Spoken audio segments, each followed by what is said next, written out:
We're going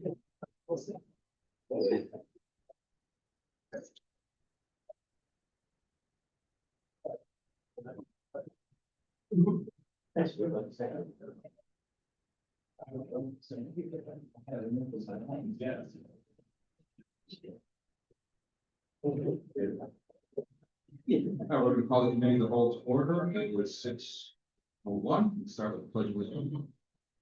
Pledge of allegiance to the United States of America,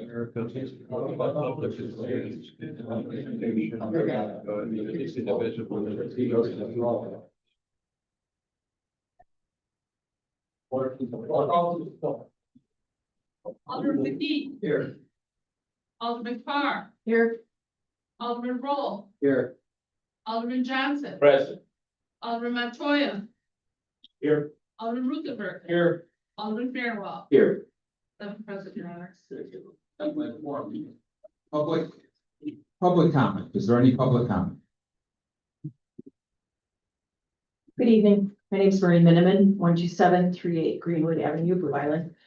I'd like to address what seems to be what's going to be an inevitable consideration by the city council at some point to approve the reopening of former business that has the address 13031 to 13057 Western Avenue. It's a given that the viability of our town depends on a vital, diverse business district. The proprietor of the business is located south of the new street, has put a lot of investment and thought in the businesses at that location. The reopening of this business will bring much needed tax dollars to our community. The age and soul of our community can be seen in these buildings that formerly housed a dress shop, a camera shop, and camera school, a thriving community bank. Those historical structures and architecture are attractive locations for people who are looking more in a social environment than just hanging out in a dive bar at night. As a reminder to the council, prior to their consideration of an issue about this business, it was found that prior to the closing of this business, that the immense capacity and the size of the events and the inability of this location to provide adequate parking for their patrons had a sizable impact on the immediate neighbors and the businesses existing in town. Within 100 feet of the grammar school that my children attended and the church that I attended, the business was hosting Sunday morning brunch lingerie shows, which in a small type neighborhood like we have is a little bit questionable for obvious reasons. But I'm going to say, like, you can categorize businesses as blue or more family oriented, and I felt like these would fall into the former category. Just across the street, I was treated at 6 p.m. while sitting in the window of the La Vieja Castilla restaurant with my husband, the sight of Chicago squads screaming up two Ravens for some kind of incident with police officers rushing in to resolve the situation. As I sat there and I thought about how the impact of La Vieja Castillo and the types of people that restaurant owner has worked so hard to bring in and invested his dollars, how that optic would look for people that were coming from out of town to take advantage of his great cuisine. As a community volunteer, I picked up bags and bags of refuse from customers of Ravens, parking on New Street, tossing out their fast food bags and their small bottles of liquor as they pre-game for Chiefs weekend after weekend before going to check out the Ravens scene. How do I know that it was Ravens customers? Because since it closed, that trash is no longer on the lawns and the curbs of New Street. Business owners have complained to me about having to clear the garbage away from their doors before opening their businesses on Monday morning after a busy Ravens weekend. Parking for other small businesses is also impacted by these large events that have been run by this business. Just as in mathematical equations, there are givens. These include: one, Ravens is a large space. Ravens has, between disruptive events, been able to provide a safe, conveniently located space for social events. For Ravens to have a profitable, large space, large events are required. The original plan for Ravens to limit attendance to people over the age of 30 may not have supplied the electric atmosphere to continue to draw the profitable crowd that it had needed to fund that large space they had, necessitating the need for them to lower the age of patrons. However, Ravens has not been a good neighbor. They have closed their ears to the community. They failed to remediate the complaints of small businesses on their ability to comfortably accommodate all patrons on Western Avenue. The complaints of the neighbors, they didn't remediate, finding bullet casings on properties, dealing with lewd late night acts on neighbors' lawns, and the mass amounts of trash on the streets immediately adjacent to that business. Public accounts note that the complicit security guards have allowed the entry of underage patrons and have provided cover for gun crimes. I question how the council can find solutions to handle, once again, the reopening of this large establishment, given the lack of responsibility and oversight shown by the management. It's not only the large entertainment venue on Western Avenue. So I question why, because we already have a large entertainment venue on Western Avenue that we don't have these problems with, who do work with the community. And I question why the problems cited here seem only to apply to them. Should the city services tax be applied for cleanup from messy patrons? Should the city designate a more adult entertainment district for businesses that feel the need to host lingerie and other events, as can be seen along more remote roads not far from here outside of Cook County? Should the business apply a number for resident business complaints where complaints can be adequately made? Should the business, who's already shown indifference, be required to provide documentation of resident complaints and resolution? Should a public ombudsman be put in place to work through these issues? Should parking signs limit parking on residential streets to those with Blue Island stickers between the hours of 5 and 11 p.m.? Can scheduled shows and events have limits placed with sensitivity to a tightly packed community? As after I wrote this statement, I thought about the history of African Americans going back through Chicago, back to the mid 1800s, and how their arts have been so important to them, and why couldn't the current owners have a more arts focused centricity to the African American experience?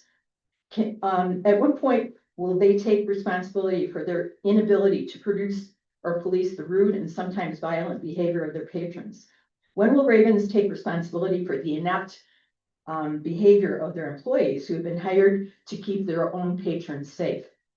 I recognize from a legal perspective, you can't legislate morality and civility, but the ownership of this business and their patrons have exhibited massive indifference to the neighboring businesses and residents.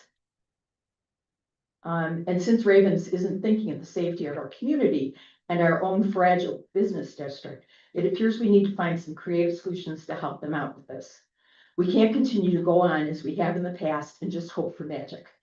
So it appears to fall to you, our city council, once you approve again the reopening of this business, to come up with guidelines and regulations to help them understand how their indifference impacts our neighborhood, and to work with the owners to turn them and their patrons into better neighbors.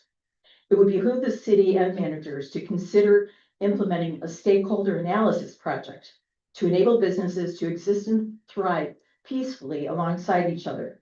This would involve communication, collaboration. The charm of our community has always been on the proximity of our homes to our businesses. This is very unique in the Southland, where the model of community planning is the strip mall model, where there's a space between businesses and homes. Not like we have in Blue Island, where we're all cheek to jowl with each other, and we're very happy that way until it comes to these types of situations. I'm hoping that with the points that I've raised here, I provided food for thought for all of you proactively to identify potential risks and challenges early on to have proactive mitigation strategies as we go forward in what seems to be the inevitable reopening of this very large business. We are all investors in this community and our investments need to be respected and honored. Thank you for listening. Thank you. I also didn't read this into the record, but should do it now just to bear in. As a reminder, the public comment period is not a time for dialogue. The purpose of the public comment period is for the mayor and aldermen of the city to receive input from the community. It is in fact a one-way communication to the council. The city's administration department heads are available for discussions after the meeting. Good evening. Good. Some of you know me, some of you know me from just coming and always complaining about something else or another. My name is Deborah Trey Capers. I'm a resident and tenant in Blue Island. I stand here tonight as someone who has filed repeated complaints with the city about unsafe housing conditions, complaints that have gone and have been ignored. But before I go further into my statement, I have to admit, even though I'm in litigation with my property owners and I subpoenaed the city for certain documentation, they've been very cooperative because I got like this much, enough to see there is such a history of violations, and they continue and they continue and they continue. But this particular one really has me worried. I'm going to go back to my reading. It says the mayor and the building department are fully aware of my reports of mold, sewage, backups, unsafe hallways, laundry rooms, yet instead of action, I've been met with silence. Their refusal to enforce the law and hold landlords accountable is not just negligent, it feels like it's retaliation for my persistence in speaking up and for forcing them to turn over years of violation records during litigation. Records I don't believe they ever wanted to be exposed. I could be wrong, I could be right, I don't know. I just know that I'm here and I have a packet of exhibit of mold all in the building and I reported it and all I got was somebody was gonna come and that was a month ago. Now, my worry, my biggest worry is just not for myself. This is not only about me. Mold and sewage exposures are dangerous for children, seniors, tenants with asthma and breathing problems. And even my own husband, already struggling with COPD and heart failure, has had his cancer return after months of exposure in these conditions. This is the real, excuse me, this is the real cost of the city's failure to act. When the city ignores repeated complaints and when it punishes tenants who demand accountability, it signals to bad landlords that they can neglect tenants without consequence. It signals to families that their health and dignity are less important than political connections and property profits. So tonight, why, excuse me, I'm asking, why are my complaints being ignored? Why are residents being left to suffer in dangerous conditions? And why is the city allowing retaliation instead of providing protection? Blue Island tenants deserve safe housing, accountability, and leadership that puts residents before landlords. Until that happens, every ignored complaint is not just neglect, it's complicity. And as I stated, my husband's cancer was in remission before I moved into this residence. And since we've been exposed to all of this bad plumbing, all of this mold, it's nasty, it's filthy, you smell filth, they just allow things to happen. And Monday when it rained a lot, all this water came into my apartment, came up through the sink, came toilet, came through the bathroom. I didn't even report it, you know why? Because I already told you the mold is up there. It's there. As I stated, there's a report from one of the city officials saying, telling the landlord, where it is found, take these off, where it's found that a plumbing system in a store that constitutes a hazard to the occupants or the structure by reason of inadequate service, inadequate venting, cross connection, back spillage, improper installation, deterioration or damage, or for similar reasons, the code official shall require defects to be corrected to eliminate the hazard. Violation observed. Visible water damage to ceilings and walls. backflow and unit sinks. And then it's just, and this was March, this is August. They sent this to the property owner in March, it's August. And as a result, now we got this. As a result, we got this. As a result, now when I sent this email, I got this response from Catherine. Good afternoon, Deborah. I'm including the property maintenance inspector, Brett, who was handling most of your complaints. Reach out to you. This was August the 8th. Today is August the 21st. No Brett. Notes that I leave for the other tenants. Please don't use the washing machine because the sewer water comes up in my kitchen and it smells like feces. Bathroom. My bathroom ceiling, you know why? Because it leaks downstairs. I don't know whether to use an umbrella or get a raincoat when I go use the toilet. Here's another thing I got written from the building department. Complaint about water damage was on the north kitchen wall by cabinet. Notice 2 moisture bubbles. This is what they had going on in the laundry room. Opened up the ceiling and just left the corroded pipes exposed. Beautiful, isn't it?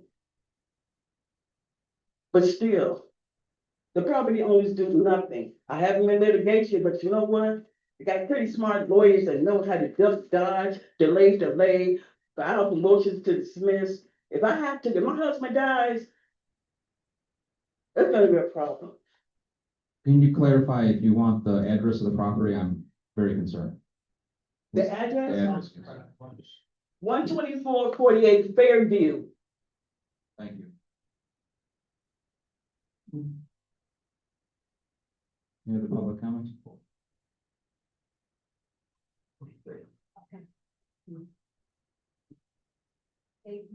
Good evening, my name is Anita Kinney, I live at 12939 Greenwood Avenue, I'm a homeowner in Blue Island, and you know, there have been rumors in town that the council might be considering reopening a problematic business. I just wanted to encourage the council. You know, I understand that people are upset, I'm sure gonna be hearing a lot about how everyone has had encounters with this business, is concerned about it reopening. But, you know, there are other things that you unfortunately have to consider as city council members. You know, you have a responsibility to the city to reduce the cost of litigation and to reduce our exposure to risk. And I just wanted to remind everyone that litigation is inherently very risky. You know, you can end up going to trial and you have no idea how a judge or jury is going to come out. Some of the judges in Cook County can be pretty idiosyncratic. And you know, as an example, I wanted to share with the council a recent opinion in the Northern District that I thought was personally very strange. And, you know, I would be happy to speak with any of you about, you know, why I am personally concerned that if you continue, if you were to continue any litigation that may be in progress with this business, I'm concerned that it wouldn't be a good use of our tax dollars, given the risk that we end up in the same situation where you guys might be forced to reopen the business, you know, not necessarily on your terms. So, you know, I think that the city has been very responsive. I think the police department has done a great job in responding to incidents as they've come up. I think that the Liquor Commission has proven that they act very quickly in response to incidents. And yeah, as much as, you know, I don't think many people want this business to reopen. But I just wonder if it might be for the best, given the inherent risks of litigation. So I'm going to leave this opinion with Mr. Logan. Thank you. Any other public comments?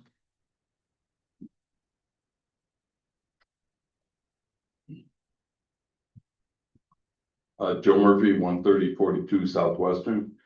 I'm not as well prepared as Miss Mindeman or Miss Anita.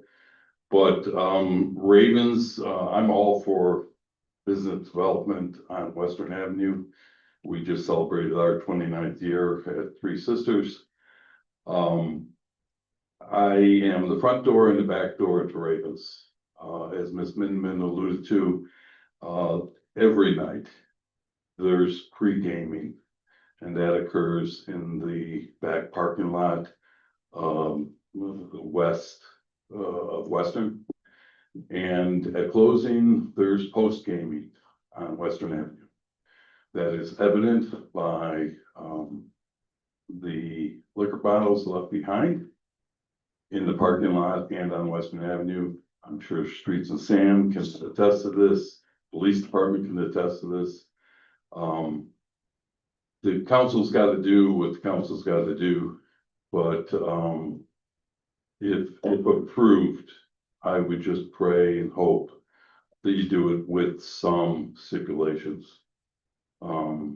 I'm all for good neighbors. I just think if, an agreement that says you have to be a good neighbor in order to operate, I would hope that language would be in any kind of agreement. You gotta do what you gotta do. Thank you. Any other public comment?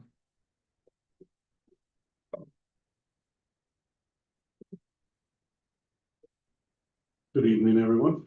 My name is Rudy Braybeck, Prairie Street. I've been resident for 63 years here.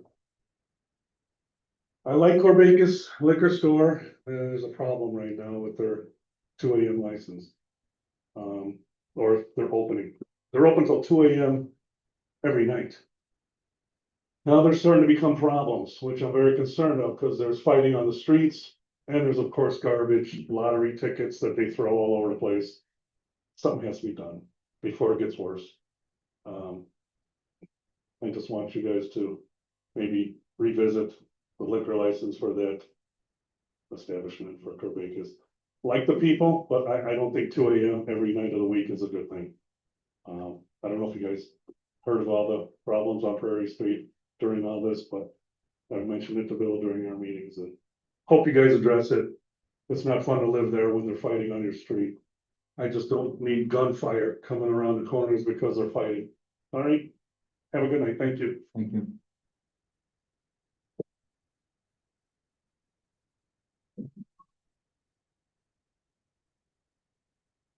Your Honor and Council, thank you so much for the time for public comment.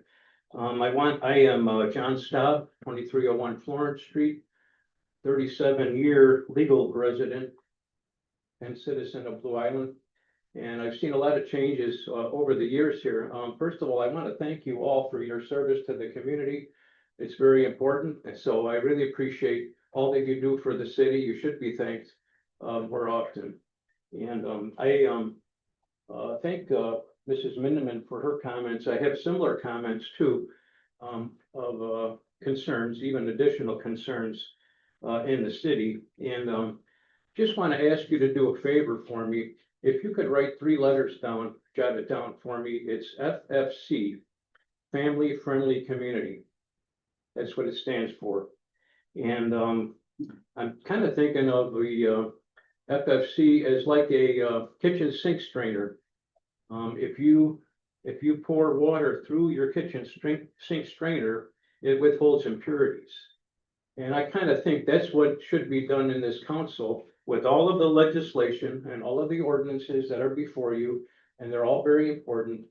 Think about the fact that it should go through this grid work of a strainer and come out as a family-friendly issue.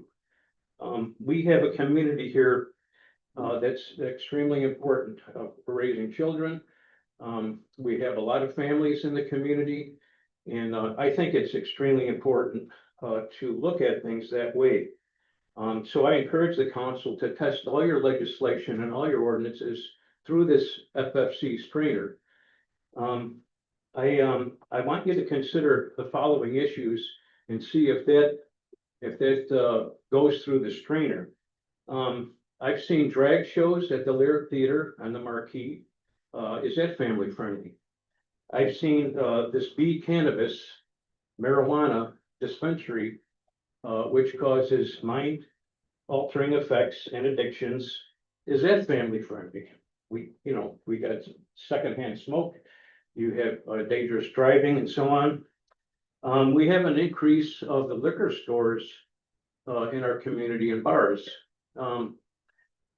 That's as well, mind altering effects, addictions, drunk driving.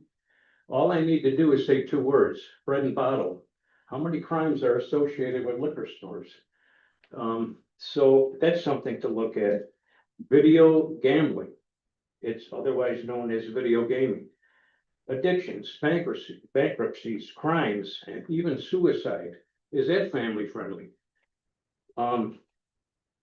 We just got I don't know if Officer Slattery is still here. We just got a paper from him at the neighborhood watch meeting yesterday. And it talked about a man who damaged the video gaming machine at Thornton's gas station right here on 127th and Vincennes. Well, did he lose money? What happened there? So he's on the alert list. We're looking for this man to arrest him. The last election, as you may remember, asked the voters to vote on whether or not we should limit the video gaming cafes, and it passed. The voters voted yes, 76% to limit the video gaming cafes.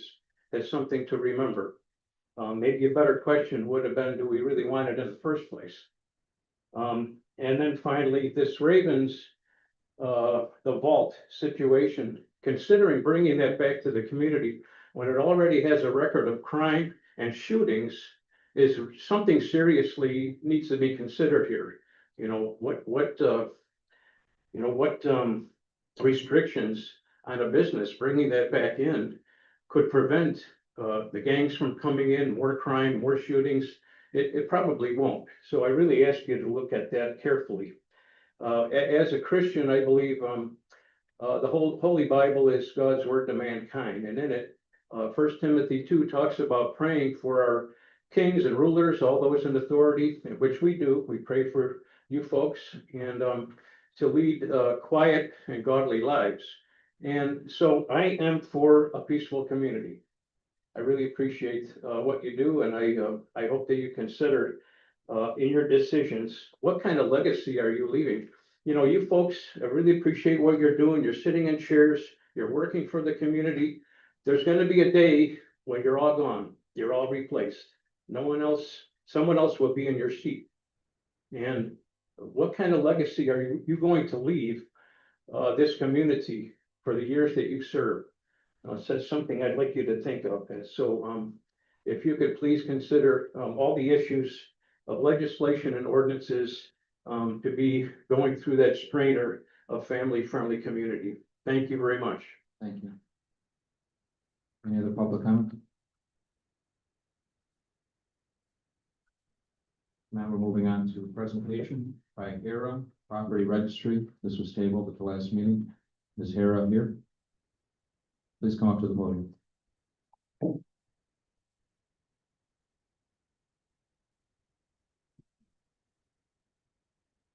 Good evening, Mayor, Council, and I thank you for this opportunity to speak to you. I'm here to talk to you about foreclosed and vacant properties here in Blue Island and throughout the United States. A little bit about Hera Property Registry. We are a company based in Melbourne, Florida.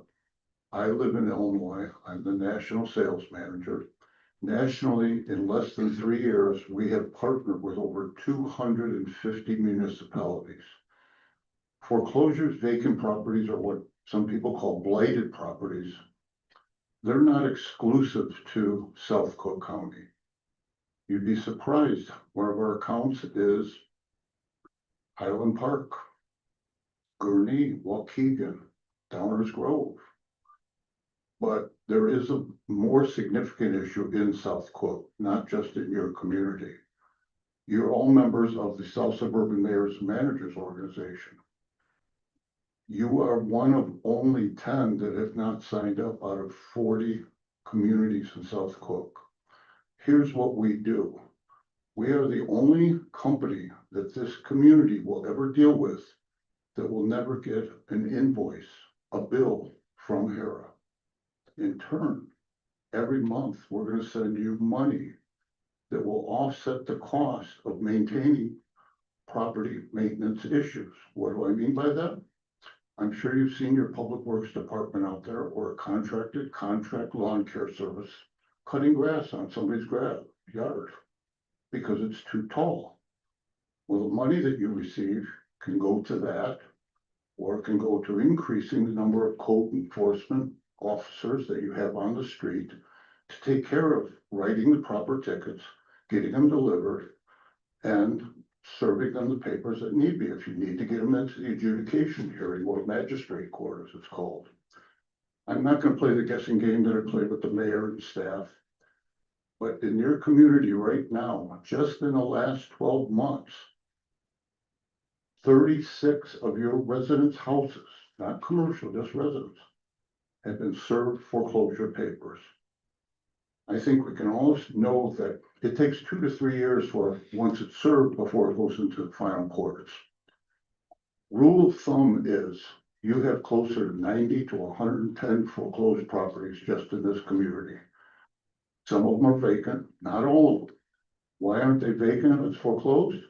Because back during COVID, the federal government put a moratorium on evictions.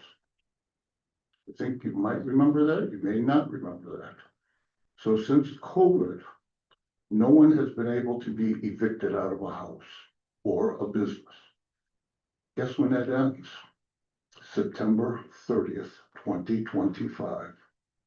Is it going to be as bad as 2008? No, because some of the people will be able to refinance or move on and the house will be sold.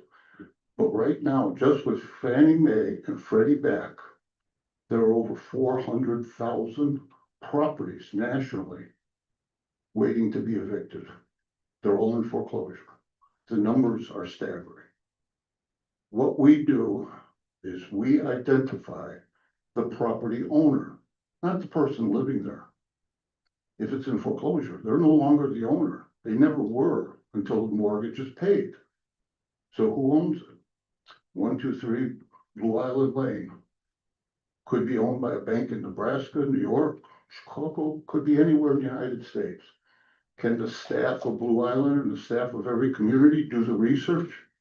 Sure.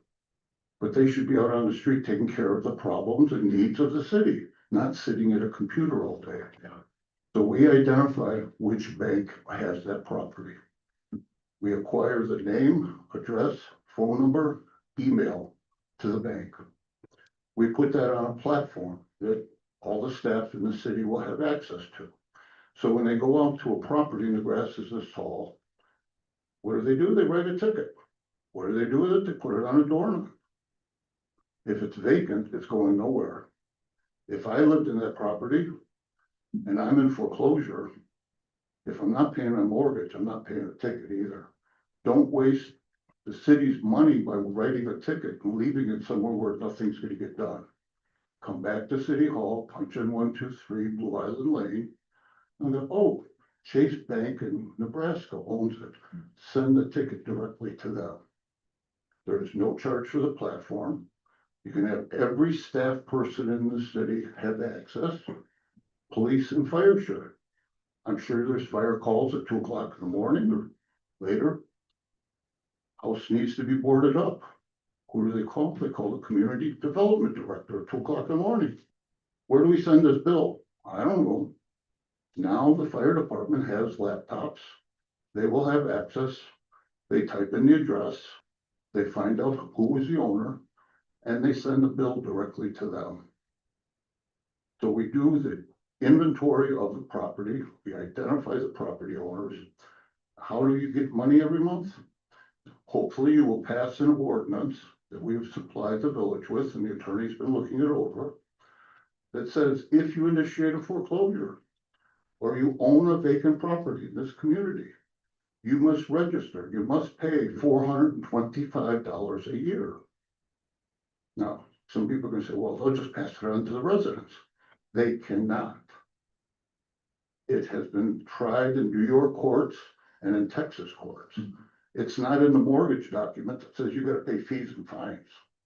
So they can't. We never bother a resident. You know why? Because they all elected you folks. And you don't want to lose a vote, do you? I don't think so. That kind of hubris, I thought, but it wasn't that hubris today. And I only used it because I was an elected official for 12 years. But anyway, that being said, we collect the $425. We send the city, how much? $300 for doing absolutely nothing other than passing a law. We keep $125. That's how we make our money. So if you take just an average of 30 brand new foreclosures, and they have to register twice a year, every 6 months. Why not do it once a year? Because today Fannie Mae owns it. 3 weeks from now, Bank of America owns it. 8 weeks from there, Chase owns it. They're flipping these properties all over the place. So to have accurate data, we need every 6 months. So if we register 60 of those houses twice a year, that's $18,000 into the coffers of this city. Any questions? Because you got a big agenda tonight. I'll open up the floor if there's any questions for Hera. Talked to some of our neighboring mayors. They've used Hera, nothing but positive reviews. We've John Ryan and Elson. Yes. Well, yes, Yes. he had to pull it from his agenda because I was at a conference in Florida also. So Alderman, do you have any questions for the Hera? Farnwell and Alderman McGee. If we made this agreement with you, would that then make you the exclusive provider to Blue Island, or would you have other options as well? Well, there's one answer. We are the only company that's doing this nationally. So I guess we would be exclusive. Alderman McGee. Does, so then notice would go out at the first instance of less vendor? There's what's called pre-foreclosure. Correct. Pre-foreclosure, we don't know about it. You don't know about it. Because it's a letter sent to the resident that says, you missed 2 payments, you gotta pay. They don't pay for another 2 or 3, then they are issued foreclosure papers. That's when they get notified, the banks get notified. Never in pre-foreclosure. Any other questions? Come on, guys, I drove 40 miles, I need questions. The other question, are you gonna stay the rest of the meeting? Because we still have to discuss it. Sure, I'll stay by it. Any other questions? No, thank you. Thank you, council. Moving on to discussion regarding professional services agreement with Hera Property Registry. Is there any other questions or concerns? Our attorney law firm has reviewed it, has made changes to it. Questions? Alderman Johnson? Yeah, I'm sorry, we had, some issues, in my ward with, people in foreclosure and things of that nature, with the newer homes, because in the past, it was not permits, pool, for some of the properties or for some of the newer homes that were built. And then all of a sudden, Cook County came out and, looked at the homes and found out it wasn't vacant property. So in the discussion of, when they were buying the new homes, they was at, just as an example, of $2,500 a year for their property tax. And then when Cook County came out and found out that there were structures on those vacant lots, their, property tax went up like $8,000 to $12,000. And people were losing their homes because the deal was negotiated at $2,500 without their knowledge. Or at that time, you could put that as well as on the owners because they didn't use lawyers and things of that nature going on the word of the home builder. So other people was forced into foreclosure. A lot of people lost their homes because of that. And I just want to know, where does that fit in at, or where, and instead of losing their homes, is there any help for those people in those situations? I think this is separate from your situation. If I may. Yes. The only help that Hera could bring to the city is identifying the actual bank, because when you go and buy a house in Blue Island, you go to a bank probably within 20 miles, or you go to a closing table and you close on that document. Within hours, that document is sold to some other institution around the United States. My mortgage right now in a condo that I have in Woodridge is held in Arizona. I signed a document in Downers Grove. So what we would bring to the table is staff would have access to know exactly where to go to find the bank that's having an issue with that property. That's all we would do, is giving you data. Alderman Fairwell.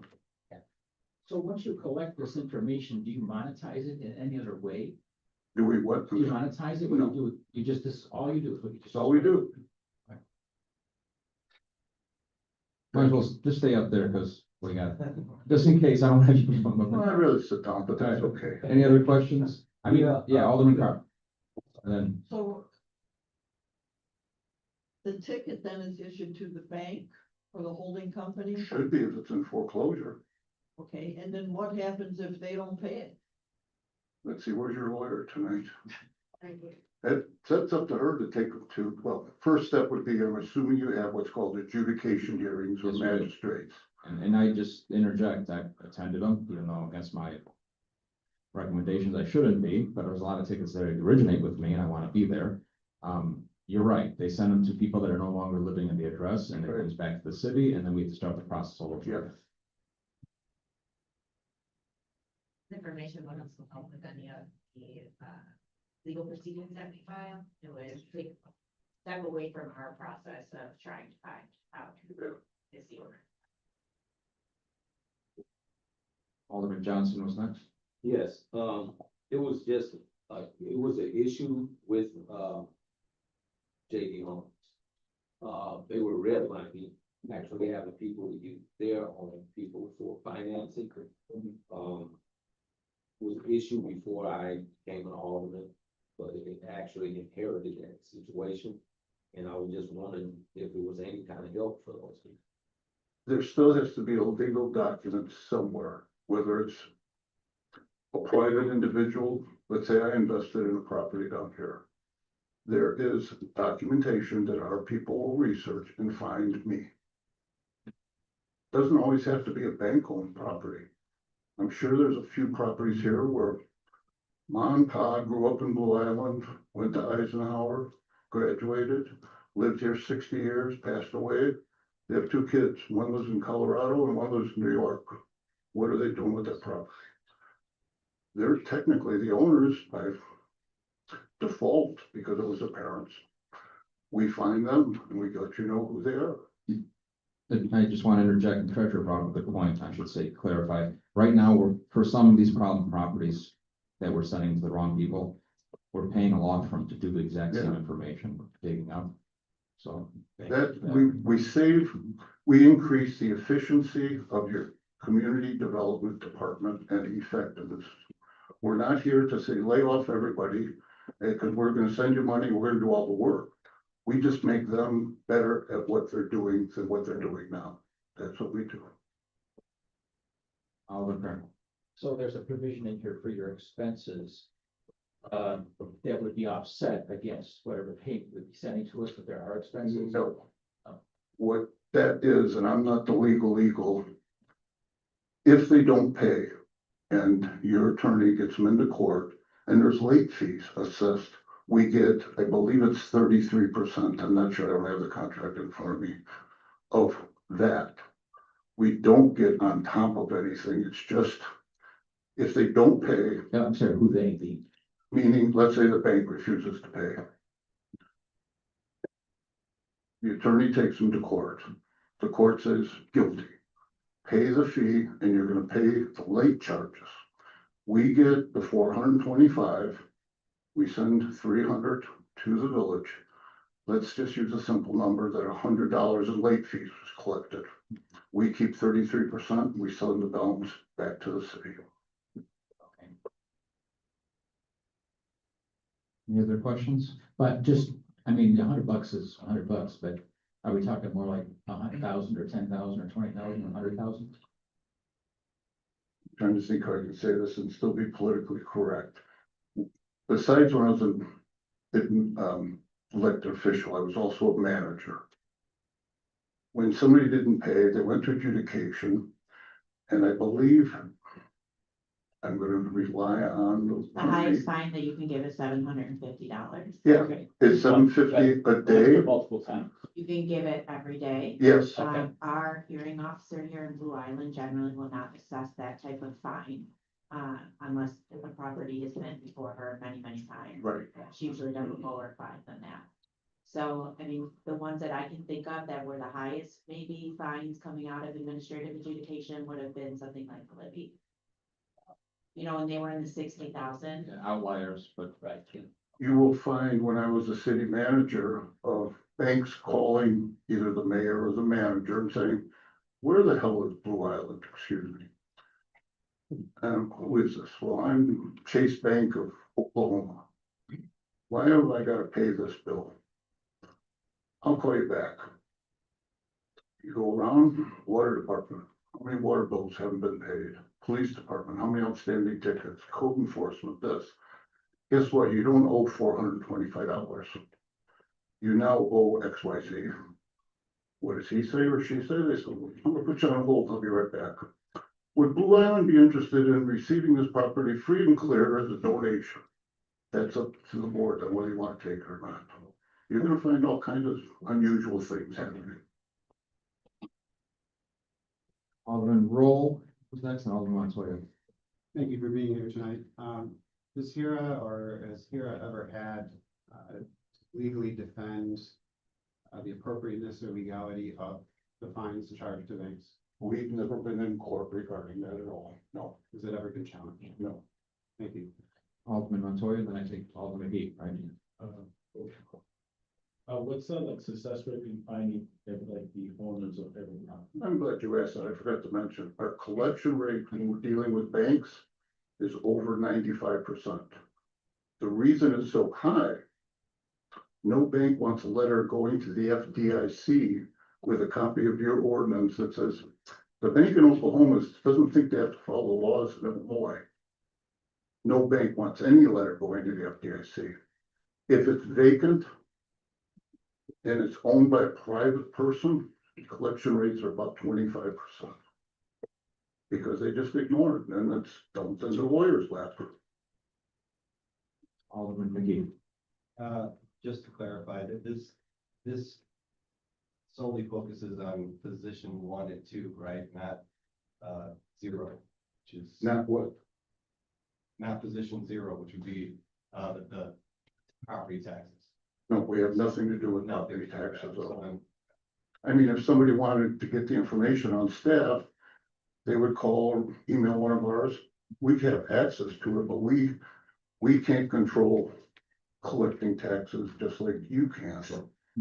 It's, if they pay, they pay, and if they don't, they don't. But we can give you the information as to, properties kind of all in the same category. yeah. Any other questions? This is covering A and B, it's that they're related, one's with HERA and the other one's adopting the ordinance to hire HERA, Alderman Fairwell. I was just going to ask that. Yes. Right, different. So- Yeah, one's authorizing us to engage with HERA, the other one's backing up the ordinance so we can engage with HERA, so. And I'll mention one last thing about the contract. It is an evergreen contract, meaning it just continues to roll over every time. I think it's a 2-year agreement, unless we're notified. Let's say we started September 1st. All of a sudden, you folks do not like us on October 1st. Send one in email, and any data that we collected from September 1st to October 1st, we put it on a flash drive, we send it to you, and we go away. But what community doesn't want important data, us doing the work, and you getting money? The answer is none. Out of 200 plus, nobody has ever opted out. Thank you. Any other questions? Thank you. Now I'm gonna sit down. Thank you. Right, so that was A and B. C, we have bid openings at 12801 Lincoln, 2920, let's do in order, 12801 Lincoln. All right. For. No.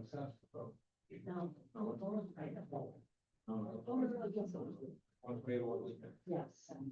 Lou's Lucky Stop. Stop or shop? Stop. All right. We received one bid. The bid was submitted late. So it's unclear as to whether or not we will accept it. But it is the only bid that was received, and it was for $100 from Irma Ramirez. He lives at 12805.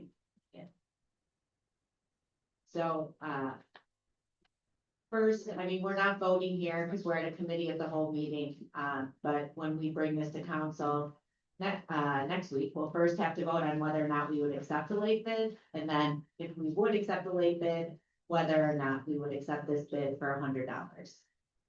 And that this is subject to the same conditions they all are, they don't do it a certain amount of time, back goes blah, blah, blah. Yeah, Absolutely. It's supposed to come back to you guys to vote anyway, and I have a concern, it's a buildable lot.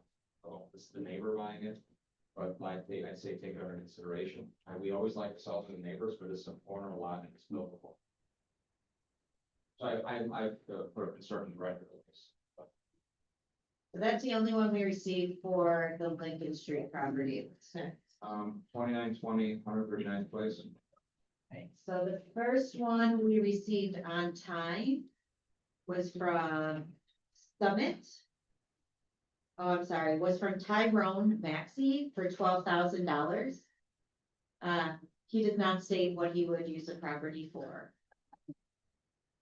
The second bid we received on time for 2920, 139th place was from Gravian Gibson for $15,000. Again, this bidder does not state what they would intend to do with the property.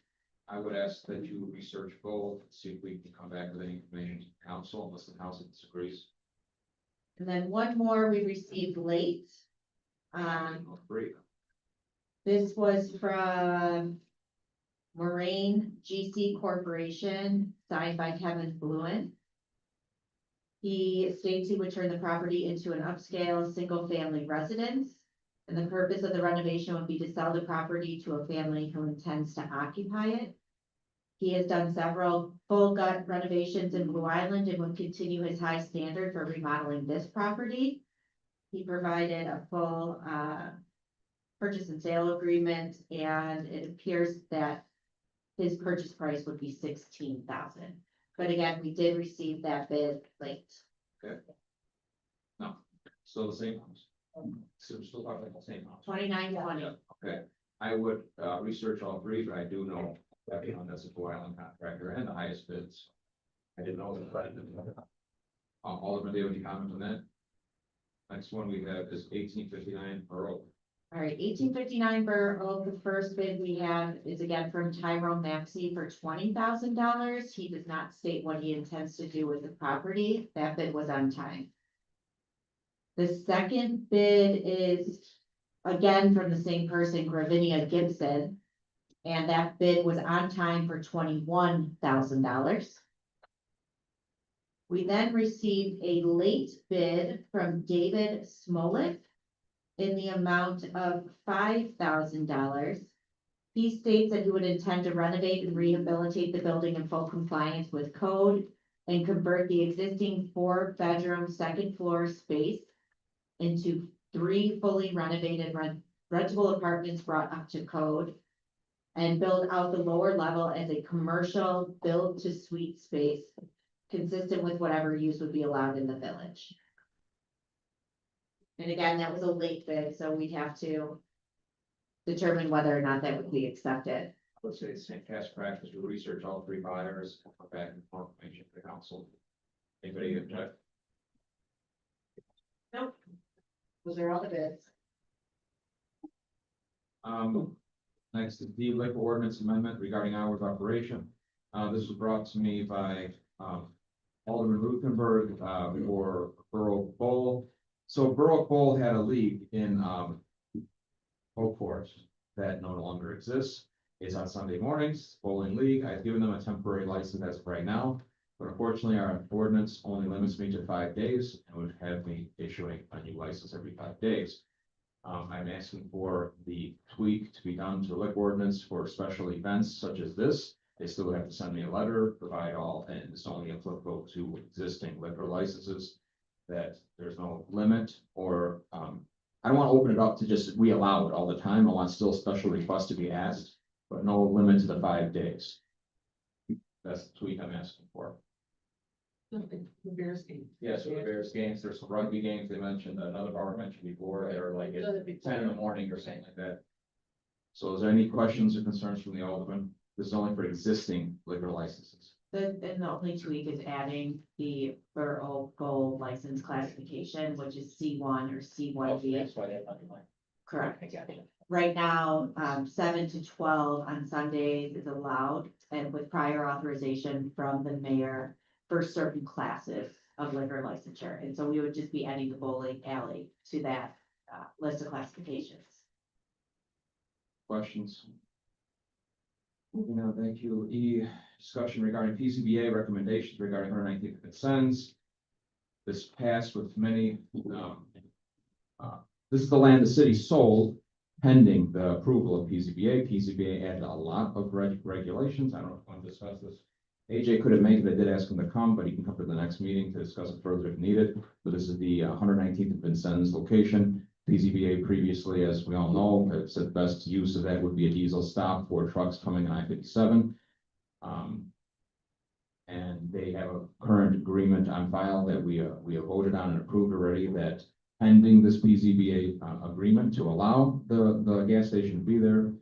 So in order to close, we would need to approve it, but I know there's additional regulations that Aaron will speak of that PCBA added on to his regulations. So in the long run, the PCBA found and recommended the special use and the PUD be granted. But if you look at page 2, starting in those bottom paragraphs, those are the additional conditions they would like to see added by the city council to this development. So they want a civil engineering plan, a traffic engineering plan, a signage plan, all required IDOT approvals, all MWRD approvals. They want specific reference to drive aisles, curb cuts, etc. So it is a planned unit development that has been pursued with planned unit developments. If you look at our code, there are a lot of regulations on their own. But these are extra ones that PCBA found were appropriate. Any questions? Alderman? I don't know whether we know or not, these additional requirements. Do we know if they're acceptable to the potential? I believe they were. Okay. I know they were in attendance, and I think they're in attendance here. You want to introduce yourselves?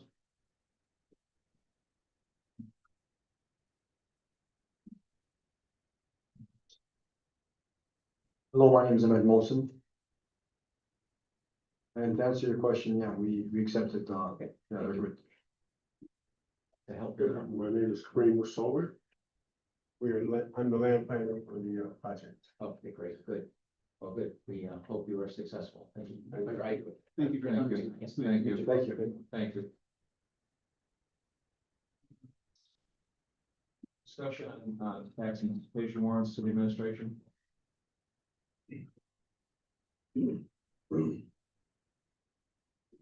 Briefly, quick update. This has been fairly quickly evolving over the past few days. As we discussed, seen in the news, county tax bills are going to be extremely late this year. I don't think anybody's received a tax bill here probably yet, the property owners. So obviously we're already into late August. They should have been here by now. So we're anticipating likely having a gap in the property tax payments that we're supposed to be getting. We have taken some steps to prepare for a $1.7 million tax anticipation warrant.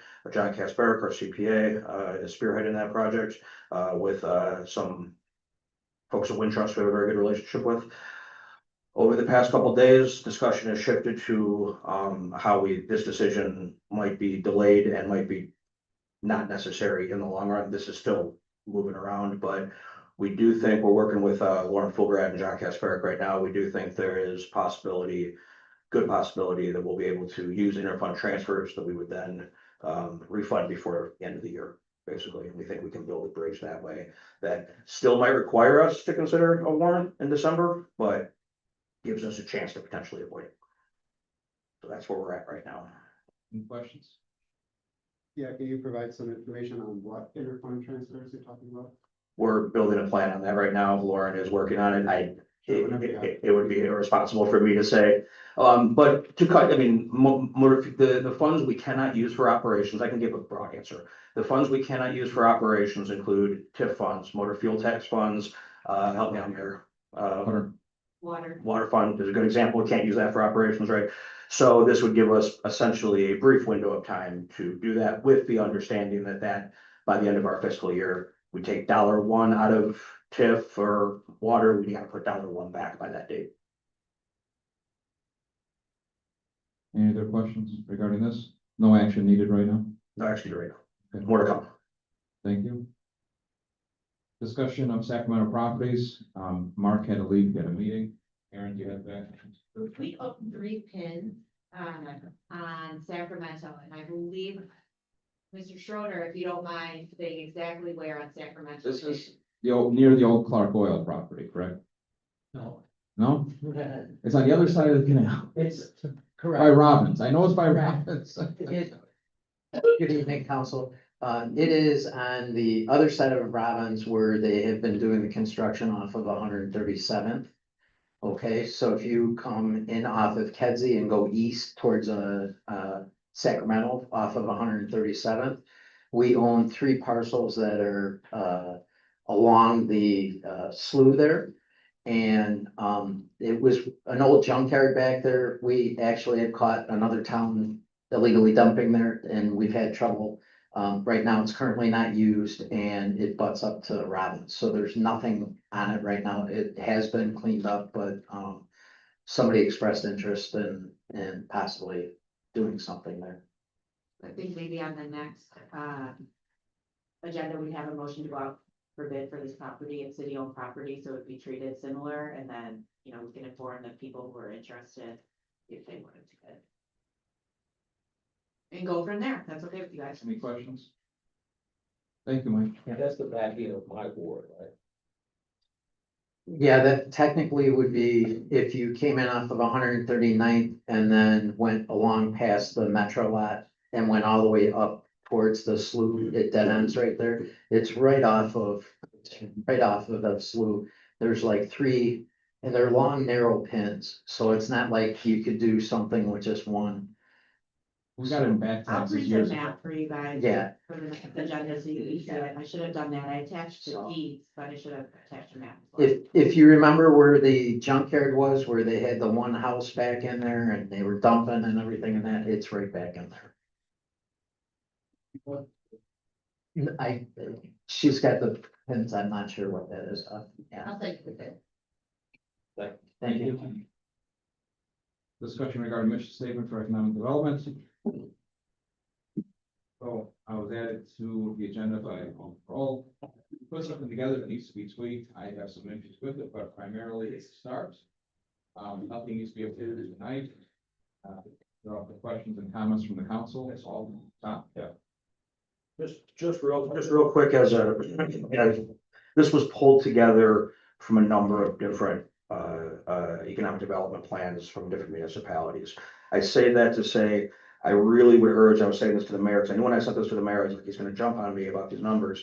I would urge you not to pay too close attention or at all to some of the dollar amounts, types of grant programs. All that would need to be either A, retrofitted into the existing grant programs we already have, or B, introduced as new policy at this council.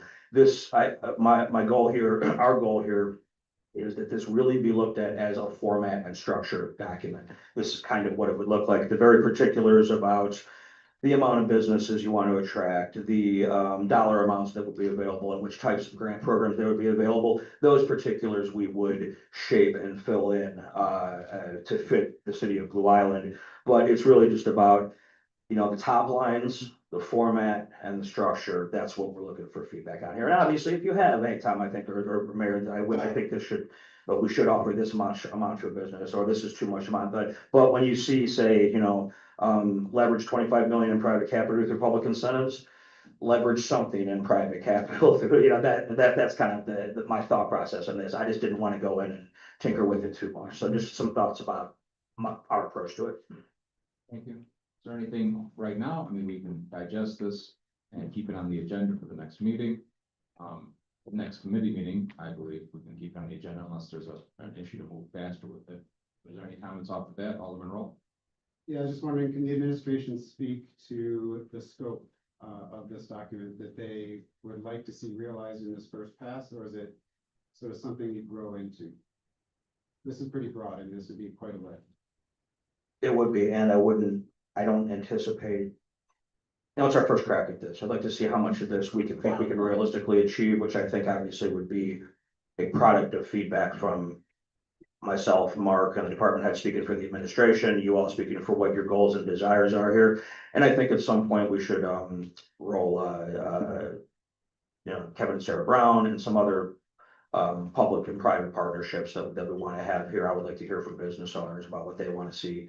Heard some of that tonight. But yeah, I think we would want as much as possible with the understanding that obviously we'll do our best at creating a first draft. And I think we need to be realistic. Some of this would, again, it is a format structured document. Some of this would be hard to do in year one, right? So I think the goal setting needs to be one of the things we need to calibrate for Blue Island in 2025 and beyond.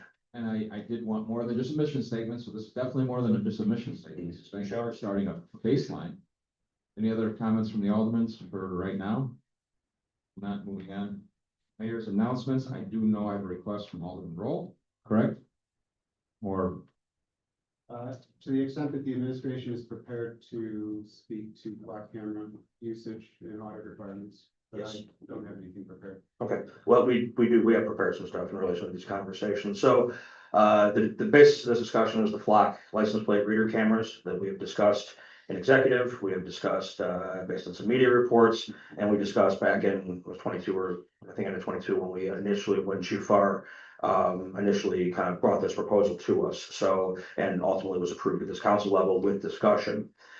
So as a result of the discussion that was kicked up around some of the media reports several weeks ago, that led to a further review of our policies and our practices and our reporting and everything that goes with that. So that included, amongst other things, myself, Alderman Roll, Chief Slattery, Commander Sepisi, met over in the police department, went through kind of how the physical program works. You're going to see some of that tonight from Commander Sepisi. In addition to that, myself, Deputy Administrator Patoska, City Attorney Aaron Blake, along with the police administration, have been reviewing the policy. I do want to say up front, one of the aspects of the review of that policy was that the administration has been lapsed and reported to this council over the past couple of years. So there should have been a 2023 and 2024 audit and report with some specifics. I'll let the city attorney explain that. That should have been provided to this council over the past 2 years, and we've been lapsed in that. So I've had discussions with the mayor over the past few days about this, gotten some specific instructions about getting the post-dated reports completed into this council, making sure that the 25 report is completed as soon as we have those numbers to present and the necessary subsequent information, and that we're just better on top of this moving forward. So that's been one outcome of this policy review. As far as I would like the whole council to get somewhat of the presentation that myself and Alderman Roll got. So I am going to turn this over to Commander Sepisi, and I would like the city attorney to speak to some of the legalities around this. Alderman Roll? Sorry, Administrator, just to be clear, the reporting on, you're going to be following the guidelines set in the policy framework that we passed 3 years ago. I think we're going to get into that in more detail, but yes. If you need any assistance, I'm happy to help. This way, I'm going to take a quick bathroom break, but Dennis needs a few minutes. I ate dinner before I came, I'm sorry, but Dennis, go ahead and start, thank you. Sure. Great. Appreciate that. Good evening, council. So I'm gonna give you guys a kind of a high level view of what the flock system is. We've had it in place here for going on 3 years now. I believe it was September of 22 when we brought the cameras in. Slowly over that time, we've added more, they've become functional. We've had to wait on IDOT permits for a few of them from those initial 8 that we signed up for. But it's kind of a high level view of what it is. So I'm going to start from our officer standpoint. Our patrol officers on the street that are not supervisors or detectives, this is the screen that they have access to. And this is the only screen they have access to. This is the alerts. Now, for the purpose of this is a real-time look that you're seeing here. So an hour ago, a stolen vehicle passed a neighboring community of 123rd National. This is the alert that comes up for any officer on the street. Say, hey,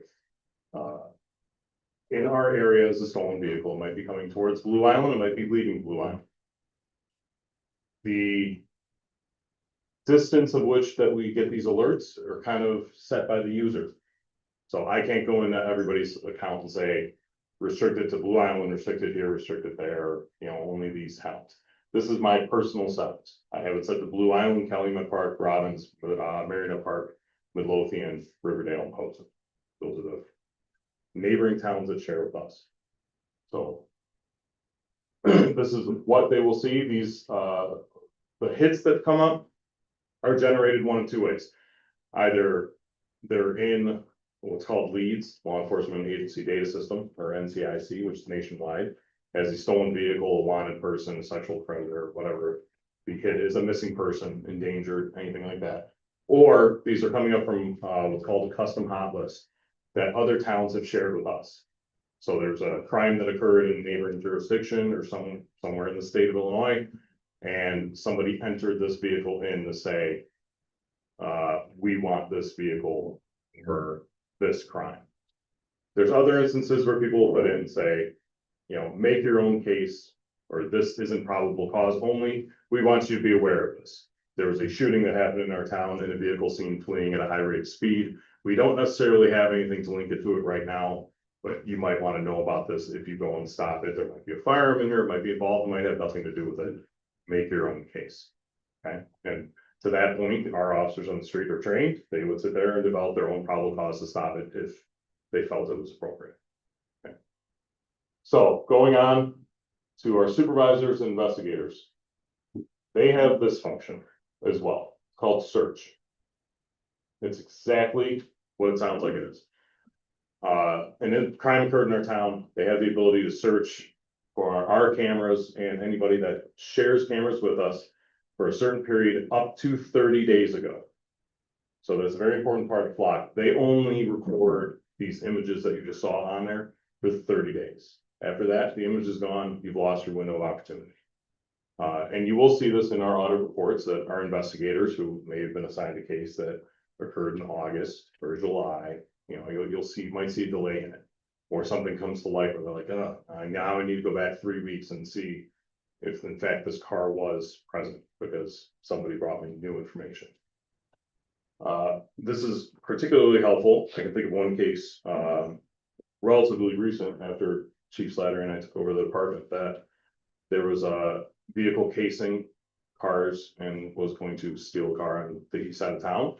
Our watchman put in the parameters of the vehicle. We got a match and we located the vehicle and have been since and recovered a firearm and took 2 juveniles in custody because they were doing just that. They were going to try to steal people's cars or potentially carjack people, but we know they were trying to steal cars. So this is available to our watch commanders, like I said, our investigators, and then myself and the chief of police. The only other screen available would be the admin screen. Excuse me, and with it, the organizational insight sharing device management that's available to the chief and I. We're the ones that input users into it, determine what roles they have, what they have access to, what they don't have access to.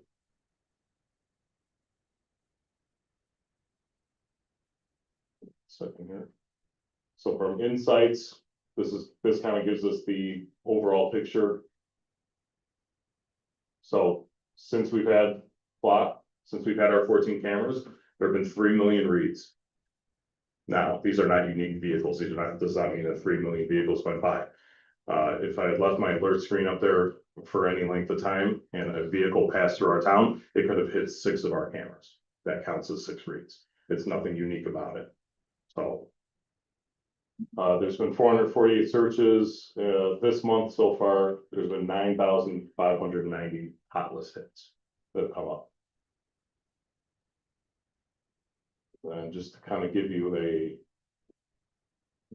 view of this, with the hot list hits, this kind of breaks it down. And this is all the data available to us. So we do have a high level view of what our officers are doing and how they're using the system.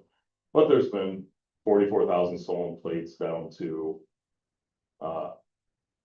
29 felony vehicles that have gone past, and everything in between. Since Chief Snyder and I have taken over and Block has been brought to our attention and the news articles and everything, we did realize that, yes, the department was deficient in what we were doing in terms of auditing. We've spoken with other chiefs, we've kind of begged and borrowed and figured out what other departments have done and what the better terms of oversight are. We've run monthly audits to see how many searches our officers are doing, who has access, what kinds of searches we've done. We're in the process of tweaking the system to make it mandatory for our officers to not only say what they're searching for, but associate a CAD or a report number to it. So there's always a level of accountability to our officers on what they are doing. The other focus that we're working on too is the search reason. We're going to make a drop down list for officers. So instead of free typing anything like INV for investigation, and it's a very generic term, you're gonna have to give us a better idea of what it is. The crime against person, armed robbery, drug investigation, something that you're doing it for. And then the other keynote about this is that every keystroke that our officers do in this is recorded forever. So while the photos and the actual plate information of what passes our license plate readers may not be accessible beyond 30 days, everything we do is. So if there ever isn't, every search we do. Every search we do, I can go back to September of 22 when we started the program and figure out every search that was done that month. And what? And why. Yeah. Now, again, going back to September of 22, I can't speak for the program at the time because like Alderman Roll and I have discussed, I was in charge of the program at the time. I'm not going to speak to what was and what wasn't done. But there are certainly things that we could have gotten better on, and we've worked with our officers, our detectives and our supervisors to say, this is what we are going to get better on. We are going to put better search reasoning and make sure we have our report numbers in there to say, we got to button all this up. Yes, sir. So, when after the 30-day window closes and we lose their data goes away, but we have records of an officer saw a car 4 months ago, whatever. Is that, does that data then include the data that you got from, So that time, or is it just what we entered? it's what we entered. So if our officers only ever record the data if it's actually anything of value to their investigation. So they will manually download the images and the record, the event log to say this vehicle went through because it's ends up being like a positive hit towards our investigation. And then that data, that old data, that officer entered data resides within Blue Island, nowhere else. Yeah, that gets uploaded to their case file. Right. Their investigative case file. Yes, ma'am. So, yeah, that's what I was gonna ask also. So neighboring towns, do they follow this as well? That they're only doing, let me reiterate, okay, so you're only doing searches if it relates to a crime? Yes. Yeah. Do neighboring towns do that as well, or are we just worrying about out of town? So neighboring towns, virtually, or the vast majority, I should say, of towns around us all follow the same policy, the same Lexipol policy manual that we follow, which all outlines the same things that are based on federal and state guidelines. I can't speak to say every officer does everything the right way, the right time, the right reason, because I can't be with every officer that we share with. Everybody affirms, because we have a sharing agreement with anybody that affirms to say, you are going to follow the law. You're going to follow our policies that say, we don't search for these reasons. If I could just add, Yes. to Treasurer, as with any software system, the policy is only as good as it is clear, communicated, and monitored. So, I'm glad that we are coming together on policy, but our task will be to come up with an enforceable process for making sure that we can guarantee that access is being provided as intended and use is being carried out as intended. Thank you for that. Really quickly, is there a print screen function on devices that this is being accessed from? So that you can go print screen, note that information can then be held longer than the 30 days.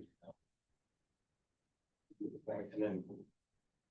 Like, So just for print data export anybody's files, screen. Yeah. What are the policies for maintaining data exported on this? So the policy for us, for our standing orders for officers, is if you're exporting it, it's for an administrative purpose. So it's being exported as a images and a PDF. and they're uploaded to our case files. I can't see, especially. I would show you a search, but it also would require me to, one, run somebody's plate for any X amount of reason. And I really wouldn't want to divulge law enforcement materials out in the open in this setting. But the way the data is returned, if you did a print screen on it, you would maybe get a one image, maybe 1.5 at a time.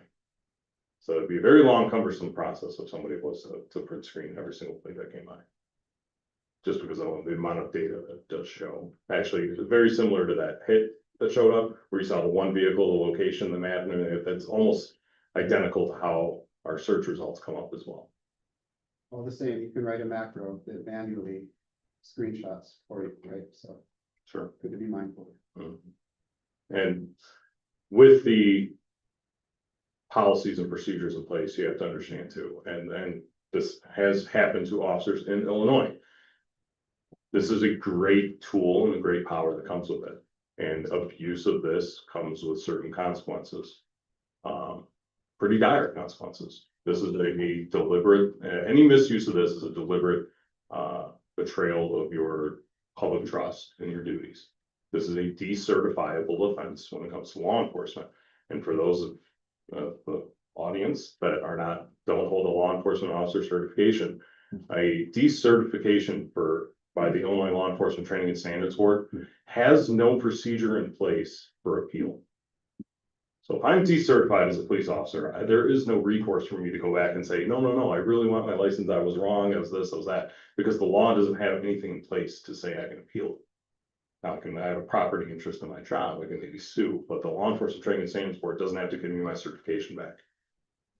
Just speaking from a legal perspective, there's been a lot of emails back and forth about this block system, and I've been trying to play catch up, honestly. I was very focused on Ravens and a few other my litigation cases recently. But I did go back and look through this. In 2022, when we were signing an agreement with Flock, we did amend the agreement to ensure that we were renewing it each year. At the same time, Alderman Roll proposed a policy for how the data would be used. Myself, Alderman Roll, and Chief Barr went through that policy, and within that policy, there was an annual audit that was to be performed by the Blue Island Police Department and provided to City Council regarding how the data was used. And there's specifically 4 subcategories of information that was to be provided to City Council on a yearly basis. After that discussion in 2022, I can honestly say it fell off my radar. I didn't hear from Alderman Roll about it until recently. I didn't hear from Chief Farr about it until recently. So I think that it was just something that fell off the radar on everyone's part. Now that it's back on the radar, I've been looking at the policy a little further. In addition to the Lexipol policy that's being used by all the surrounding municipalities. And I still have a little bit of research to do. But I think by us just understanding how the police department is using the data and looking at the reports that have been printed for you guys to date, that information will lead us to maybe a revised policy and an annual audit report that makes the most sense for the city and for the audit. But I think we are on the right path. Legally, I still have some research to do. I would like to say, thank you, Alderman Roll, for getting us back on track. I know we've talked quite a bit about it, and I do appreciate this, because when we did sign this back in 2022, I think this is the first time we're actually seeing what you see, right? This was not available at that time, correct? So, I just think that this was really a good thing to see, and I appreciate you sharing that. Again, thanks, Alderman Roll, for pushing this through. 44 terrorists, there was a time frame. I'm sorry. I was curious, I saw 44 terrorists. What was it? Was that last year, the last 2 years? So this is since its inception. Now, I'm gonna warn you about terrorists. I'm sure there's a description. There's a disclaimer on this. NCIC, the names that it will hit, it's on squad cars and on people. Not one of them has remotely matched the person. So but that's on a high federal level, so. Alderman Fairwell. So, and my memory is not quite good, maybe somebody will help me here, because, a few months ago, Alderman McGee, there was an issue that we had passed an ordinance relating to housing issues, and we found that it wasn't, we kind of lost track of it also. And then there's this. I think the difference is, so the housing issue wasn't codified correctly by, American Legal. Oh, yeah, What we we passed- utilize for services. Yeah, I know, but A policy was never passed. A policy is not something that's gonna be passed by city council. It was just something that we discussed and was approved and utilized. We passed a contract. We didn't vote on this? We did not vote on policy. but okay, so, but there was a policy. Yeah, there was a policy and it was implemented by Chief Barr to the best of my knowledge. And I'm once not it was, talking about this right now, I'm talking about the house, The housing thing actually passed. It was American legal that didn't codify it correctly. Right, yes. there wasn't a policy, no. But that was an ordinance, right? They were talking. That was an And that ordinance. actually was passed, and Alderman McGee called the codification was incorrect with So American legal. here's my, and there's two examples recently of where things go through the cracks for whatever reason, I don't know why. Do we have a process or something where these things are reviewed here to make sure that, hey, if that's sent off to American Legal, and that's the last we ever think of it, maybe that's what we shouldn't be doing, maybe we should be going back and audit code American Legal, so I'm just drawing this particular instance. But I've just seen these two things that have happened where we took an action and we had an intention and then it didn't get followed through because somehow it got lost, and it concerns me.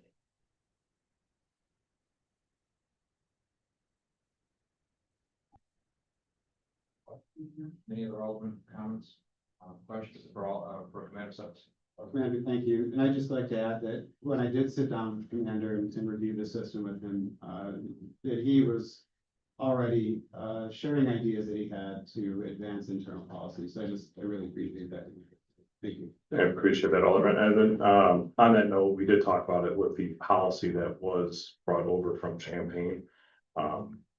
In our internal policy review that we talked about. And this is why I said we should probably just stick with Lexipol. That policy on its face, just reading through it, does seem geared more towards vehicle mounted ALPR systems. And a lot of the wording that are in it. Lexipol does offer those two policies as distinctly different. So they have vehicle mounted ones and they have pole mounted ones like we have. And there are certain things in it that policy wise, we should be following the pole mounted version of it than the vehicle mounted, because it does put a lot of stipulations on our officers that they would never reasonably be able to meet. So yeah, it is definitely something we have to review and come up with a better standing policy with it. I look forward to seeing whatever you come up with, and I would just say that whatever it is imperative that it retain, irrespective of whether it's car mounted or not, certain key provisions around how access is provisioned, how it's monitored, as well as the statistics provided to council around the number of searches and the efficacy of those searches. Good. Yeah, we're definitely working on policies to improve that, and Chief and I will continue to do our monthly internally, so we can readily track or identify any anomalies. Thank you, Commander. And of course, the tagging that we talked about. Else? Anything else? Thank you, Commander. So under mayor's announcements. Yes. No, we didn't get that far yet. Yeah. I put up under mayor's announcements because I didn't want to forget, so I wrote down all of the roll here. I lost train. I'm sorry, I'm gonna jump to the clerk. I'm back. Yeah, go to the clerk. I really don't have anything, but Jill Hart just, texted me before the meeting started. They're having a rose walk at Blue Camp on September 7th. It was closed yesterday, just opening it one more day to see if any of the aldermen and city officials or anyone would like to participate. Even if you don't want to walk, participate with the t-shirt, let me know, and I can send you the form. Text me, so I can still. You just want to buy a t-shirt. Thank you. Thank you. Yes. Cerny? We have an executive session. City administration? just, I actually wasn't gonna say anything, but you probably heard enough from me tonight. I just want to respond real quick to what Alderman Fairwell just said, because I completely agree. And as the administrator, what very much falls in my purview. And I just leaning back on my previous life in the Illinois State House. Implementation is one of the hardest things about the entire, any legislative process, right? Because you go through the motions and, even at the highest levels of the Illinois State Capitol, where there's a much larger staff, a lot more money to deal with this stuff. They have what's called JCARS, Joint Committee on Administrative Rules. Its entire purpose is to do just that, to say, well, we just passed 8,000 bills this year. What actually happens now? Where does the rubber meet the road? What has to change, right? I will say, I think Mark had to start coming back. Mark and I started dealing with this really from day one, and it was alarming how little the implementation was. We find ordinances and then just nothing didn't happen, right? I think we've gotten a lot better, but nowhere near perfect as we're seeing with some of these examples. I would not advise trying to recreate a JCAR type operation, because let me tell you, bureaucratic nightmare. But I do think within our size, right, that we can come up with some processes that mirror that process, right? Which is to say, at a midpoint at the end of the year, quarterly, something to that effect, we say, okay, just as a staff review, what did we pass? What happened at the city level, at the department level that changed or was implemented in the right way? What has to happen annually or otherwise to do that? It's one of the biggest challenges in this whole process, but it is one that I 100% agree we take very seriously, and we plan to get better. And I appreciate completely what you're saying, Sean. Yeah, obviously, that's all kinds of stuff, and it's a lot, and I understand that we have limited resources. But it would seem like, and again, it's always easy to say something and it's simple, but it would seem like there would be a way with the wonderful AI technology that are available to us today to come up with a tool that would track that and would just kind of periodically put in front of all of us or you or whoever, hey, these are the things you should look at right now. I do think there are some solutions in that vein that we could definitely use, and, yeah, I'm not looking for horse and buggy solutions per se. But sometimes it is as simple as, hey, did we do that? You know, and that's just diligence on our part, and as we staff up and have a little bit more resources to work for, and as we, you know, get some appropriations, ask you for slightly larger budgets to do things, you know, that's, but it is definitely towards that goal, so I appreciate you bringing it up. Okay. And Alderman now, Alderman McGee. Actually, Tom, Mark, I appreciate everything you guys do for the city. So another shot across the bow, but, we had passed a, ordinance a little while ago, with regards to water meters that are, when you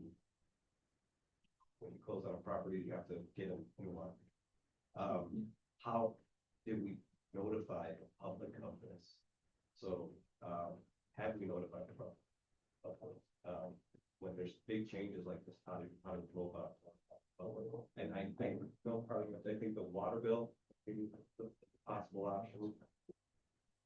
Sure, with regards to the water meter, when somebody comes into the building department with the intent to sell, application, we notify them, and then during the as-is agreement that they sign, if the current homeowner does not want to pay for the meter to be installed, then it's part of the as-is agreement with the new buyer. Could I just ask on top of it? No, I was gonna say, I'm just ignorance on my part, obviously. I just wasn't, for one of the reasons I wasn't aware that when meter is installed by the city, the homeowner pays for that. Yes, per our city code currently, Okay, yes. yeah. I guess I didn't know that, and obviously what we do, I was just surprised by that. I guess it seemed like it would be a city service. I know we get revenue and so forth, but, anyway, I understand it's law, whatever, but Yeah, that kind of surprised when I heard. That code has been on the book since at least 2015. Okay. There's other various amendments that were previously, but the most current ordinance from 2015 says that the user of the meter will pay for the cost of it. I know it's something, I don't know, maybe we think about it. I don't know. Is there any way that we can use our notification system? I mean, Of the water bill to notify people? I have no issue. Sorry. I would say, we do a general thing on the water. I wasn't expecting. Just if you're selling your home, make sure you come to the building department, review expectations. I actually had somebody come in today that says, I heard you guys have new water meters. I would like to purchase one. You know, so. Any other questions for Mark? Thank you. Any other questions from the Alderman? Alderman? I actually have a little list here tonight, so it shouldn't take too long. One is that, I want to thank very much City Clerk. She's been working with me, which is a nice way of saying she's been doing all the work, and I've watched her do it. To put together a nice welcome kit for new residents, and she gave me a package here tonight that I'm gonna look at, and we're getting close to having it ready.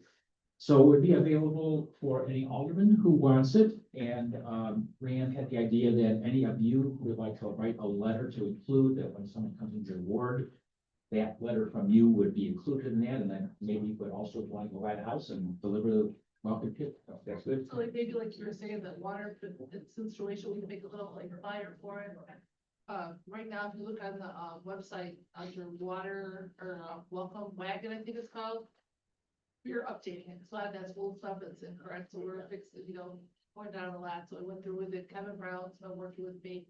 He's by tomorrow morning, it should be all updated for the new stuff, and then he's got other stuff that he wants to look at. So I thought some of the communities have a like letter, so if they come into the city, say, hey, I live in the first ward, give them a little bag and with all the that, even though it's online, it's just some people are more visual people, they look at it. And that shout out to Ray also. All that she's giving. And one other thing I'd like to ask the mayor of the city council, we'd like to include, I don't know, something like a pen with the city logo on it, or maybe a refrigerator magnet with city council, did something. He's a little budget, maybe like $1,000 or something. I'm sure the city clerk will love that authorization. All right. Some kind of trinket, we'll figure out if we got. All right, all right. That'd be great. All right. To reiterate, you've updated the one that we already, you guys are updating the one that we already have in place, right? Correct. Yes. Well, right now, there's one online, you look right now, unless Kevin Brown did it, he's up to date tomorrow, like you were. No, we had one, you're updating it. Yes. That is correct. Okay. Yes. Any other alderman comments? I'm sorry, that was one of the four. Go ahead. Sorry. I'll try to be quick. Oh, no, that was, I have two as the budget for that. I just want to note, I don't think it's a surprise to anybody, but kind of as a reminder to us all regarding the website, we made great progress putting it out there. It still needs a lot of work, and, it really does. I see things all the time. Oh man, I gotta correct that. And that was part of, I saw this in the Welcome Kit project, that there's things that need to be done. So it's just another thing we need to get to. And finally, as you know, I was unable to attend the last meeting, and I missed the last executive session. So I'd like to set up a appointment, I guess, maybe with Brianne or somebody. I'd just like to listen. I know there's a lot going on there. I'd like to listen to the recording and hear it. So if I could do that, maybe sometime next week or something, just come in and listen. That'd be great. Yeah, thank you. Alderman Johnson. Yes, probably with that welcoming, packet, if we could have maybe like a refrigerator sticker or a magnet with, Don't get her inflated now. with like public words. Like public words, building department phone numbers, different department phone numbers and things of that nature. And maybe even the information for, the aldermen that's in that ward. But I also wanted to, make a statement, because we got new roads or repaired roads on the Western. But it's also an area where they have truck parks. I'm really concerned about the sewage systems and the roads as well. When you have, those truck parkings, are they overweighted for the roads and things of that nature? And I hadn't really been seeing any signs going up about, tonnage, for those certain roads and things of that nature. And also to piggyback, if our, police department have any input or have any,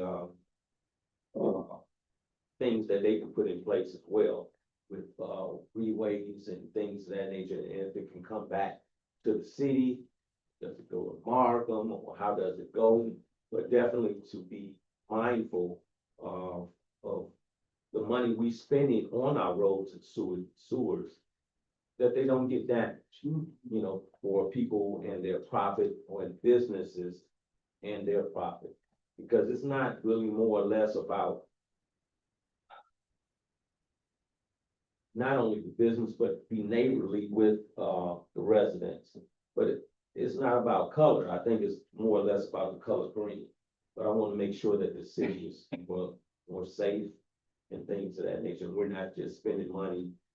for other people to profit off of. That's my comment. Thank you. Any other comments, questions, concerns from the Alderman? If not, we need a motion to go into executive. Motion by Alderman Fairwell, second by Alderman McGee. All in favor, say aye. Aye. Opposed?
You guys are, you know, it's a lucky group of people. You got a nice, safe place to sit all night. It's looking wonderful. All right, we need a motion to reopen regular session. Is there a motion? Alderman Roll, second by Alderman McGee, all in favor, say aye. Aye. In executive discuss commit and probable litigation. Is there a motion to adjourn? Yes, it is. Alderman Wilson, second by Alderman Johnson, all in favor, say aye. Aye. Any opposition?